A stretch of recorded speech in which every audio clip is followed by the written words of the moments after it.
Hi guys, and welcome back to my channel, Frankie Scott Home Comfort.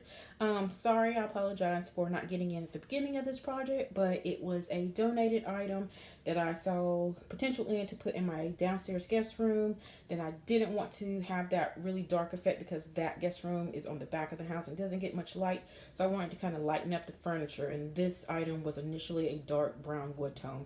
So I painted it white. I have some discounted gold knobs from Lowe's, and as you can see in this particular drawer, I haven't yet completed adding the contact paper, just to give it a whole nother look and clean feel, because some of the paint residue from the previous owner didn't want it to come off on the clothing of my guests.